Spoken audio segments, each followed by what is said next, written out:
Bonjour mes amis, que Dieu vous bénisse tous, que le Saint-Esprit, notre guide, le guide de ses enfants, vienne vous conduire à la compréhension de sa parole.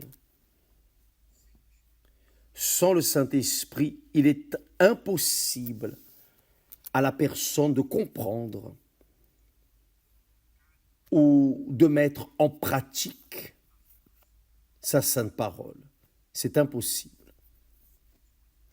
Nous pouvons essayer, nous pouvons parvenir, réussir au début, mais nous n'arrivons pas à rester dans la parole de Dieu. Nous n'arrivons pas à rester dans l'esprit. Voyez, quand l'apôtre Paul écrit à l'Église, aux chrétiens de Galate, il dit, cette parole est très précieuse, il dit, je vous le dis, marchez selon l'esprit et vous n'accomplirez pas les désirs de la chair, c'est-à-dire marchez selon l'esprit et vous ne satisferez pas les désirs ardents de la chair. C'est le conseil du Saint-Esprit à l'Église, aux chrétiens de Galate. Donc, j'étais en train de me questionner, comment est-ce que la personne peut marcher selon l'esprit, marcher en esprit, si elle n'est pas dans le Saint-Esprit.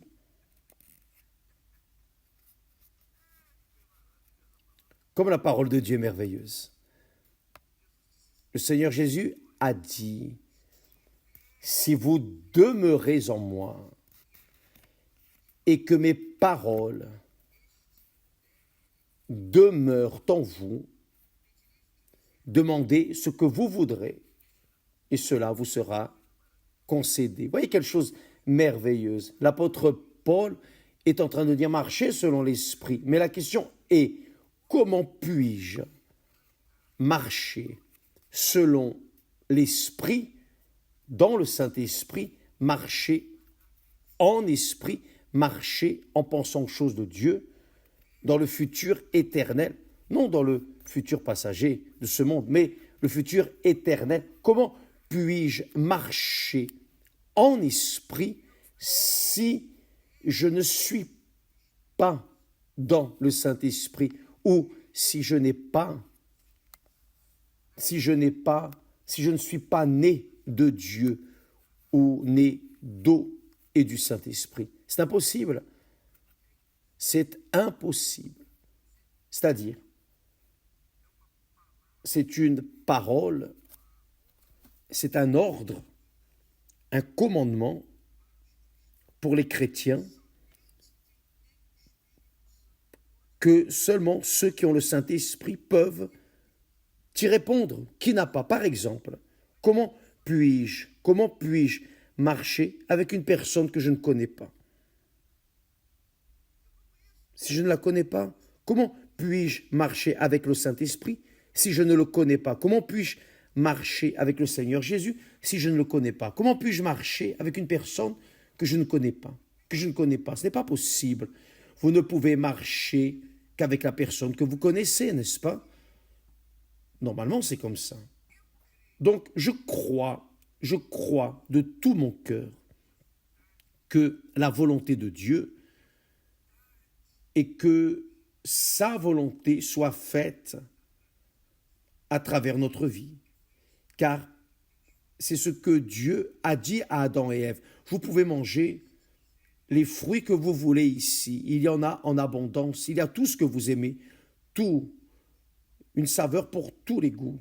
Vous pouvez manger comme vous voulez. Soyez à l'aise. Mais cet arbre, le fruit de cet arbre, n'y touchez même pas, n'y touchez même pas. Bien moins en manger. Car si vous en mangez, vous mourrez. C'est-à-dire, vous mourrez pour moi. Vous mourrez pour moi. C'est-à-dire, vous serez séparés de moi. Donc, les personnes,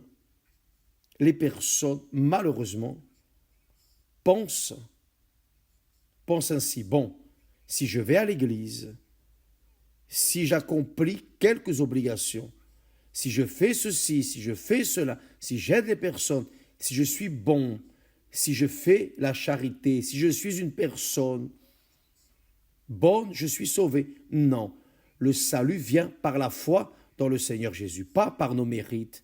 Si je suis bon, si je suis charitable, je ne ferai rien de plus que mon obligation. C'est mon obligation d'être bon, c'est mon obligation de faire le bien, c'est mon obligation. Maintenant, si je fais le bien, je ne fais rien de plus au-delà que mon obligation. Car Dieu m'a créé pour le bien. Dieu m'a engendré pour le bien, non pour le mal. Mais si je lui désobéis, il est évident que je vais suivre mes désirs, mes convoitises. Il est clair que je serai en train de contrarier sa volonté. Il est évident que je vais moissonner les fruits de cette désobéissance ou de cette rébellion. Donc, ainsi est marcher selon l'esprit, ou marcher en esprit. Parce que, malheureusement, je parle cela avec douleur, beaucoup de douleur, avec tristesse, beaucoup de tristesse. Car je vois cela devant mes yeux, dans le travail que nous exécutons, nous travaillons, ce sont presque 50 ans, c'est-à-dire nous avons commencé officiellement parlant, c'est presque 50 ans, mais extra-officiellement, il y a plus de 50 ans que nous travaillons, enseignant, priant, prêchant, enfin, donnant ce que Dieu nous a donné. Mais malheureusement, peu sont ceux qui absorbent la compréhension du Saint-Esprit, de la parole de Dieu, qui commencent à avoir la foi, le courage pour y obéir, pour suivre, ont la crainte envers Dieu, ont la sagesse de Dieu, ont la connaissance de Dieu, ont le discernement de Dieu et marchent en accord avec la volonté de Dieu, marchent selon l'esprit, marchent en esprit. Pourquoi? Parce qu'ils sont nés de l'esprit. Donc, ils ont l'esprit de Dieu avec eux.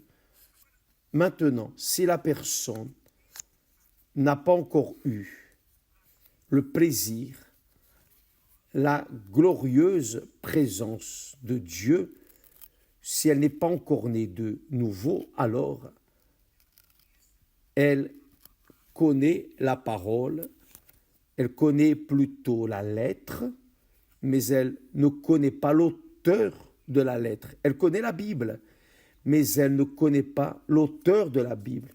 Et cela n'est pas juste. Ce n'est pas juste. Ce n'est pas juste. Évêque, c'est cela même, je pense ainsi. Ce n'est pas juste. Je vais à l'église, je fais ceci, cela. Ce n'est pas juste que je vive une vie éloignée de mon Seigneur. Ce n'est pas juste, cela n'est pas juste. Il doit être en moi, je dois être en lui. Mais pourquoi est-ce que je n'ai pas reçu le Saint-Esprit? C'est pour cela, parce que vous ne vous êtes pas livré à 100% à lui.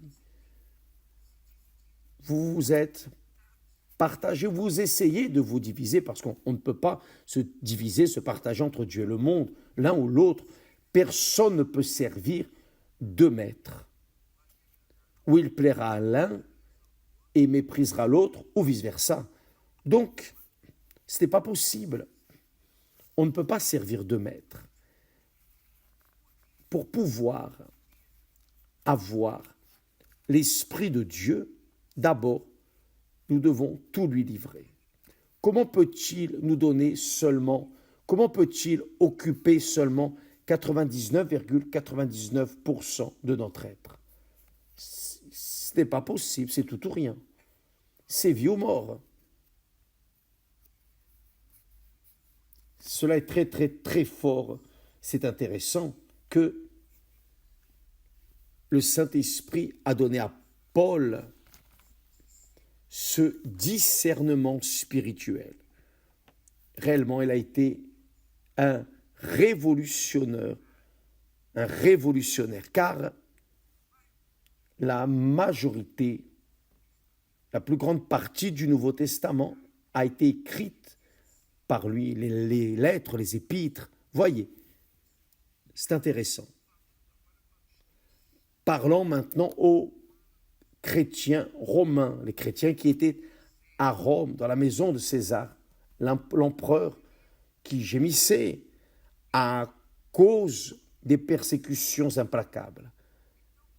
Alors, il dit ainsi, voyez, comme c'est fort, chose glorieuse, il dit,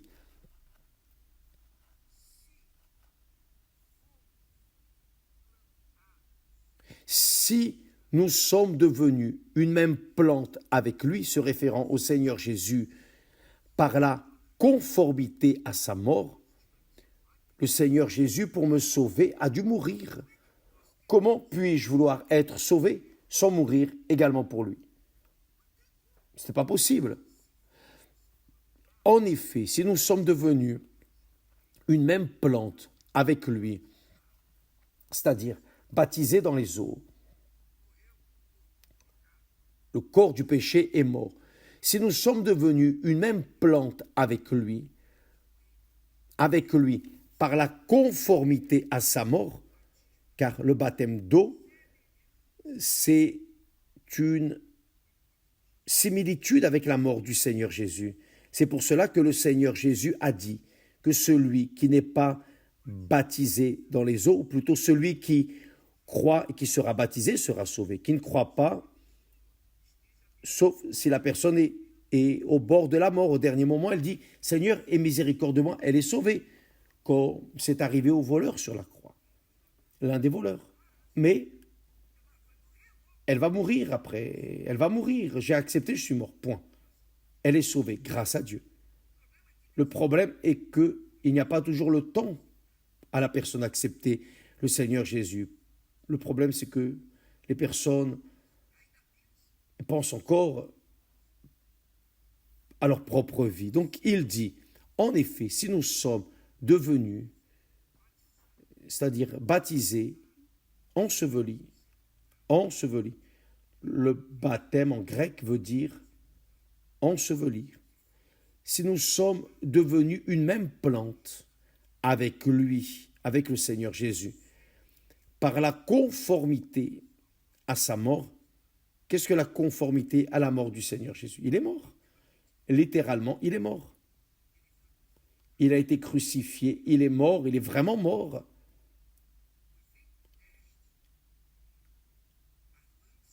On a fait le test avec la lance. Ils ont enfoncé la lance sur son côté droit et du sang et de l'eau est sorti. Il était mort. Parfaitement mort. Et ensuite, il a été enseveli. Il a été enseveli. Ils ont roulé son corps dans un linceul propre et il a été enseveli dans un sépulcre du riche qui avait réservé un sépulcre, une sépulture pour lui. Le Seigneur Jésus restait là et au troisième jour, il est ressuscité. C'est-à-dire, le Saint-Esprit l'a ressuscité. Le Saint-Esprit l'a ressuscité. Donc, qu'est-il arrivé? C'est arrivé que maintenant, il a reçu un corps, une vie, pour la gloire de Dieu. Son corps, après, a été glorifié. Il a reçu après un corps glorifié, un corps céleste, le corps qui ne sert qu'à être utilisé au ciel. C'est le corps glorifié, c'est là où est la gloire de Dieu. Donc ici sur terre, nous recevons ce corps, cette matière, mais pour vivre en accord avec le monde où nous vivons. Mais le Seigneur Jésus est mort et ressuscité, et il est monté au ciel à la vue de presque 500 personnes. Donc, mes amis, le Seigneur Jésus a dû mourir pour que je puisse être sauvé. C'est juste que je veuille partager ma vie avec le monde et ne pas mourir pour lui. Non, je dois mourir pour lui. Je dois mourir pour moi-même. Je dois mourir pour le monde. Je dois mourir pour ce siècle. Et cela est fait quand la personne se repent de ses péchés et qu'elle est baptisée dans les eaux. Donc, quand la personne est immergée dans les eaux, c'est l'ensevelissement. Quand elle se relève, obligatoirement, ou techniquement, ou théoriquement, elle doit naître de nouveau. Elle doit recevoir l'Esprit de Dieu et être une nouvelle créature. Et cela arrive. Beaucoup de personnes sont baptisées du Saint-Esprit juste après avoir reçu ou avoir enseveli leur corps. Mais cela n'arrive pas toujours. Cela n'arrive pas toujours. Pourquoi? Parce que les personnes ne sont pas toujours en train d'ensevelir le vieil homme, mais elles sont juste en train de prendre un bain. Leur baptême est juste un bain. Elles sont entrées sèches et sorties mouillées, mais il n'y a pas eu de repentance. La personne ne s'est pas repentie de sa vie erronée, donc rien n'arrive. C'est la même chose que prier, par exemple, le Notre Père. Oh mon Dieu, comme une simple prière. Notre Père qui est aux cieux, ça ne va pas résoudre, ça ne va pas résoudre, parce que vous priez pour prier. C'est la même chose avec les personnes qui sont baptisées d'eau pour être baptisées. Il semble, pour nous, pasteurs, on dirait que ce sont des personnes qui sont réellement converties, réellement repenties de leurs péchés. Mais pour Dieu, non. Dieu sait qui se baptise. Il sait que ce baptême n'a aucun sens, car la personne n'a pas abandonné le monde. Elle n'est pas morte pour le monde. Elle n'est pas morte pour le monde. Si elle n'est pas morte pour le monde, comment sera-t-elle ensevelie? Ce n'est pas possible. Elle ne peut pas être ensevelie sans être d'abord morte pour le monde. Donc, il dit ici, en effet, si nous sommes, sachant que notre vieil homme a été crucifié avec lui afin que le corps du péché, c'est ce corps que nous avons. C'est le corps matière physique. Donc, lorsque par la foi, en esprit, nous ensevelissons ce corps du péché, le corps est mort, enseveli, il est là enterré. Donc, il ne peut plus pécher. Il dit, sachant que notre vieil homme a été crucifié avec lui, le Seigneur Jésus, il est mort, afin que le corps du péché, c'est-à-dire le corps qui exerce le péché, soit réduit à l'impuissance, qu'il pourrisse, pour que nous ne soyons plus esclaves du péché. Car celui qui est mort, ça c'est intéressant, car celui qui est mort, évidemment, pour le péché, est libre du péché. Comment est-ce qu'un mort peut pécher? Le mort ne pêche pas. Qui est enseveli vraiment ne vit pas dans le péché. Comprenez-vous, mes amis? Donc il continue en disant, or, si nous sommes morts avec Christ, c'est-à-dire si nous avons été ensevelis avec lui, nous croyons que nous vivrons aussi avec lui. C'est magnifique. Et maintenant vient le texte que j'aime beaucoup. ce texte. Ce texte est libérateur. Il va vous délivrer, sachant que Christ ressuscité des morts, vous avez la certitude de ça, je l'ai. Sachant que Christ ressuscité des morts ne meurt plus. Il n'y a plus de mort. Il n'y a plus de mort. Quand vous êtes enseveli dans le baptême d'eau suivant, en accord avec la parole de Dieu, vous êtes mort pour le monde, alors vous ne mourrez plus, vous êtes déjà mort. On ne meurt qu'une fois. Il continue ainsi. Il dit, la mort n'a plus de pouvoir sur lui. C'est-à-dire, quand la personne meurt vraiment dans le baptême d'eau, quand elle est ensevelie, elle est morte pour le monde, elle est morte pour tout le monde. Elle est morte pour elle, pour les parents, pour les êtres chers. Elle est morte pour ce monde. Elle est morte pour la vanité, pour les désirs, pour la chair. Elle est morte, elle est morte. Donc, si elle est morte, ensevelie comme le Seigneur Jésus l'a été. Donc, son corps n'existe plus. Donc, le péché n'a plus de domination sur son corps, sur sa volonté. Donc, elle est libre pour vivre en communion permanente avec Dieu. Je ne sais pas si vous avez compris notre langage, mais ça, c'est la vérité. Je ne peux pas marcher en esprit et marcher dans la chair en même temps. Je ne peux pas marcher en esprit dans l'Église et dans la chair en dehors de l'Église. Ça n'existe pas. Mais c'est exactement ce qui arrive beaucoup dans les églises. Et je peux parler spécialement de l'Église universelle. Il y a beaucoup de personnes qui sont habillées d'ouvriers. Ce sont des saints très purs. Mais vous ne savez pas ce qu'il y a à l'intérieur de cet uniforme.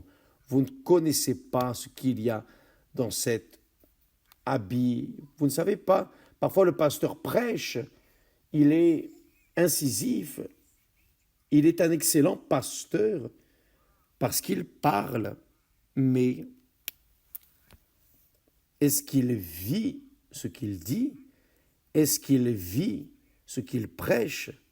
Est-ce qu'il vit ce qu'il annonce? Est-ce qu'il est mort pour le monde vraiment et pour le péché et vit en accord avec la volonté de Dieu? Cela, mes amis, Dieu seul le sait. Dieu seul le sait. Bien sûr, nous avons du discernement pour évaluer des personnes et arriver à la conclusion, oh là, il manque quelque chose. Vous savez, cette nourriture à laquelle il manque un peu de sel, ce dessert où il manque un peu de sucre.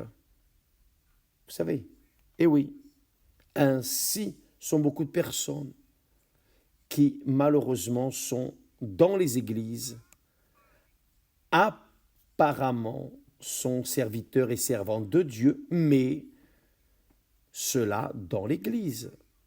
La personne sort de l'église, elle enlève l'uniforme de pasteur, d'épouse de pasteur, d'ouvrier, d'ouvrière, et là, elle revêt l'uniforme du péché. Et là, elle assume l'identité qu'elle a, l'identité de la chair. Donc pour Dieu, mes amis, cette personne est déjà morte. Elle peut faire ce qu'elle veut dans l'église, elle est morte. Donc comment est-ce que cette personne peut marcher selon l'esprit si elle est morte? Si elle est vivante pour le monde? Vous ne pouvez marcher en esprit que si vous êtes mort pour le monde. C'est ce que Paul dit, il parle à ce sujet. Mort pour Christ, mais mort pour le monde plutôt, mais vivant pour Dieu. Maintenant, si la personne est vivante pour le monde, qui est le péché, elle est morte pour Dieu. On ne peut pas combiner ces deux situations. Où vous êtes mort, morte pour le monde et vivant, vivante pour Dieu, là oui, vous marchez selon l'esprit, vous pouvez marcher selon l'esprit, vous devez marcher selon l'esprit. Maintenant, si vous êtes vivant pour le monde, vivant pour les vanités de ce monde, pour les désirs de ce monde, pour les attractions de ce monde, vous serez mort pour Dieu, c'est-à-dire séparé de lui, l'un ou l'autre. Quelle est votre situation? Je ne sais pas. Je ne sais pas. Mais je sais une chose.